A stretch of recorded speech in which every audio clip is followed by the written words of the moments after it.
Welcome to Spain, Poco a Poco. Hola, Tanya. Hola, today we are going to talk about Joaquín Sorolla, who is a famous Spanish Impressionist painter. And I will say this is a little selfish on my part because I do love Impressionist paintings. So this is why we started on this one, not only just because he's a famous Spanish painter. It's a little bit of a combo. And here we are promising in our Poco a Pocos a little bit of arts, culture, food. Mm-hmm. We're giving you all of Spanish life, right? And history and all those Absolutely. things. Yes.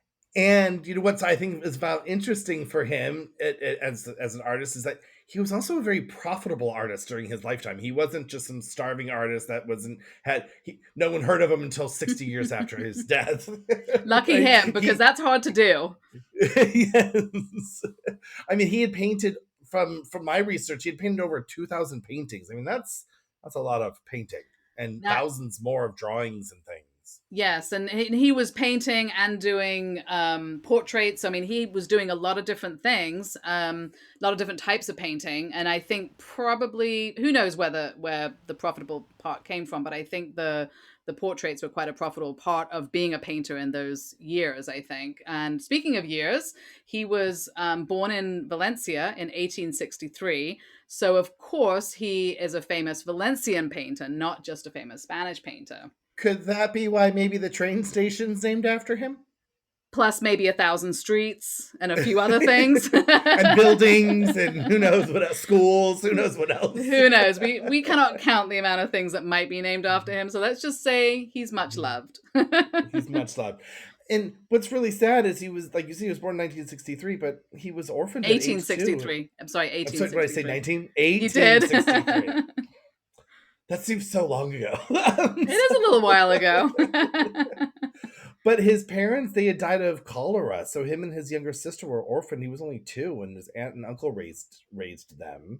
So he was probably lucky But to have an aunt and uncle to raise him, because you probably wouldn't always have had that in that era.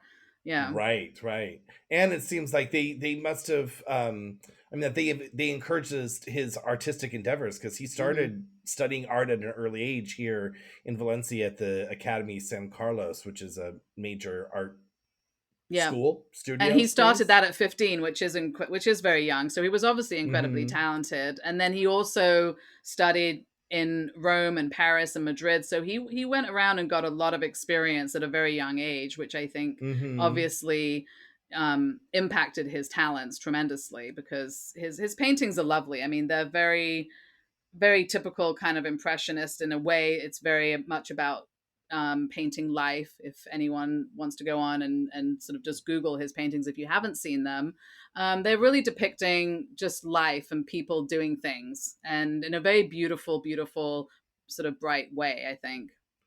And he was known, speaking of bright, he was known for his ability to capture light. He was known for painting, as they say, in plein air, which is in plein air, Mm-hmm. outdoors.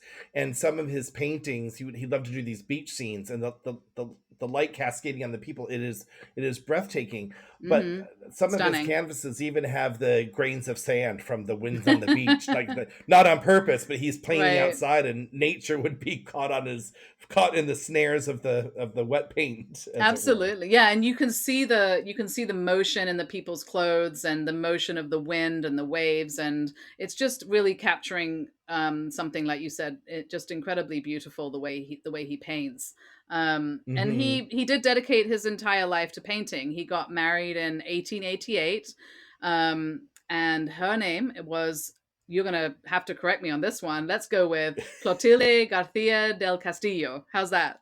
That sounds pretty good to me. And he was, of course, she was his muse, because that would make sense. And Hmm. so therefore a subject of many of his pictures. And they settled in Madrid in 1890 and went on to have 3 children.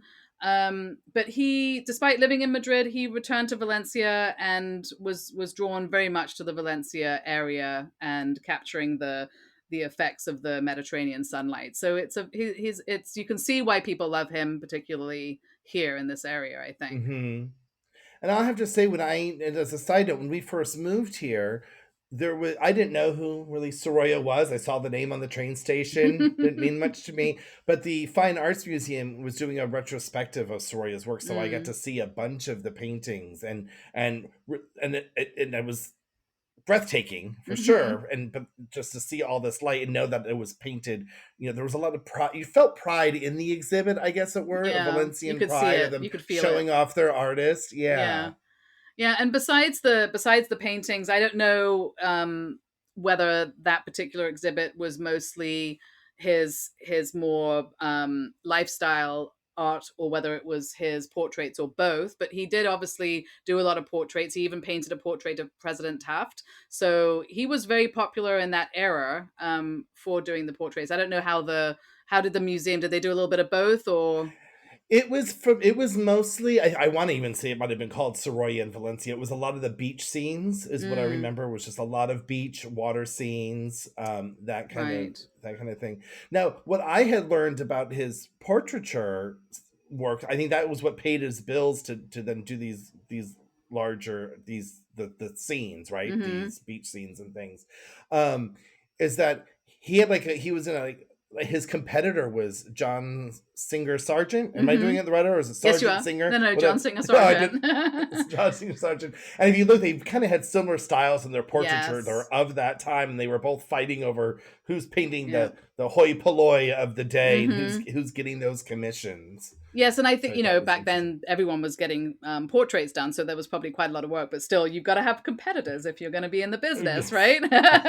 Yes. And I think in regards to the non-portrait work, a great turning point in his career was the painting Sad Inheritance, which was 1899. And this was a painting that he painted after the polio epidemic struck in Valencia, and around a Hmm. lot of parts of, I'm not going to say the world, but definitely in Europe. So I'm not sure exactly how far spread that was, but definitely here. And this large canvas depicted children that had been crippled with polio bathing at the sea in Valencia, um, under the supervision of a monk. So it's this enormous painting that I think has a very big part of his sort of career sort of progression, I think. Yeah, I mean, and it replicates all the other kind of work with the scenes and stuff, but he didn't go back to that heavy of a subject before. That was Mm-hmm. like, or again, I mean, that was his. He did that once. It was like once and done. It was because it's a very impressive painting, and you see the emotion when you realize what's really Yeah. going on of these crippled children. Yeah, and I think it's interesting because that wasn't, he was painting people on the beach, people in life, just people doing Hmm. things, like in the Impressionists. This was kind of the first time people were really painting just people doing things rather than something very kind of still lifey and everything. So, you know, that it obviously made sense for him to paint that because that was something that was happening on the beach at that Hmm. moment, and it also makes sense that he didn't go back to that because that he did that once. Now you need to go on, and there's a lot of people having a life doing a lot of different things. But he did win a lot Right. of honors for that painting, so I'm sure that enhanced his career, regardless of whether that was something he wanted to paint again. Right, right. And then his he did get he toured America a few times, and then in 1912 he received this very big commission from the Hispanic Society of America, which is in New York City, to paint a big series of canvases to decorate, I believe it was the library Hmm. in their building. And so then he did this Vision of Spain, which just was this huge project. It had like 14 huge canvases, Huge which ones, yeah, right, like the size huge. of And cinema yeah. screens. I mean, enormous. When we say huge, not just like the big ones that you Mhm. can buy for yourself at the art store. Right. Huge. Huge, yes. And it they represented all of Spain, right? So all the Hmm. different regions, their foods and costumes and cultures, and just their daily lives. And it was very detailed and very impressive, but sadly he never got to see it Yeah. hung. No. unfortunately. He had died of a young age. He had a stroke in 1920 at the young age of 60. Very, very Um, young. Yeah. So he obviously he managed to finish it, but he never saw it installed, which is very sad. And he was obviously much loved here as a local hero. And 3 years after his death, he received a very spectacular funeral. a state A funeral. state Like, there was funeral. the Yeah. cortege and crowds on the street and Mm-hmm. all Yeah. of that. And Yeah. that was in Valencia. And he, in 1932, his house in Madrid was turned into a museum. So, and that is obviously called the, surprisingly, Sorolla Museum. Get out of town. No, I know, it's shocking. So it might be hard to find because of its name, but it is a typical Spanish house from the first Well, half it's of the 20th century, and his home and workshop. a typical wealthy person's Yes, house that's right. from the turn of the century. It is a mansion. Yes. I was going to say huge with a mansion and his workshop, or artist room and everything. Typical for the bourgeoisie of Mhm. Madrid at that turn Yeah, of the time. At that time. exactly. So I think, yeah. But it was the family that left it to the state, right? They turned it over to the state to make it a museum. Yeah, and it showcases his paintings and personal belongings because it was turned over in the manner to which he was living there. So it's got sculptures, letters, textiles, furniture, all things that that the painter collected throughout his life. So it's not just about his paintings. That museum is a very, very interesting sort of overall aspect of learning about him, I think.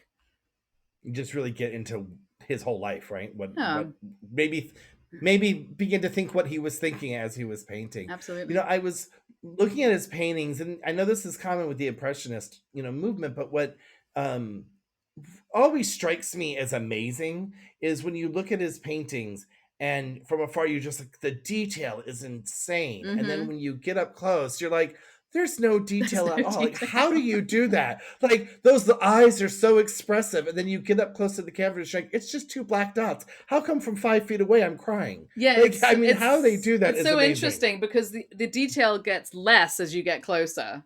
And you need to look at these paintings. I mean, if you get closer, obviously you're seeing the beauty of the brushstrokes and the colors and everything in a different way. But when you're step back is where you actually see the detail of the painting. Really, you have to be away from it to really see all of that. And it is truly, truly spectacular. So I'd highly recommend, if you are not familiar with his paintings, to go and take a look online and find a museum with some if you can. And if you are familiar with him, go back and see it and come to Madrid and see his house.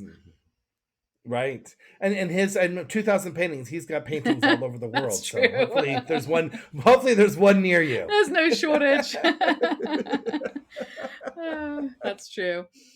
Well, that is our Poco a Poco for Joaquín Sorolla. Oh, there we go. Did I say it right again? You did. I'm going to make you say it now. It's Joaquín Sorolla, or you could say Joaquín Sorolla. So is it Valenciano or Castellano that you want to say it in? So we hope you enjoyed this. We hope you enjoyed a little insight into a very famous Valencian painter. Until the next Poco a Poco. Adios, amiga. Thank you for listening to Our Spain Poco a Poco. Since you love us so much, please do go on to our social media and follow us and like us and subscribe where you're listening, because it really does help us to grow and stick around and do what we are very much enjoying doing. And, give us a shout out on the social medias. Give us a comment on what you would like to hear us talk about. I mean, we like to hear ourselves speak, but we do want to make this, informative for our listeners. Absolutely, yeah. You can comment on one of our posts, or you can send us a message through our Spain Facebook page or Instagram. So we would love to hear from you. Yes, we would. Till the next episode. Bye.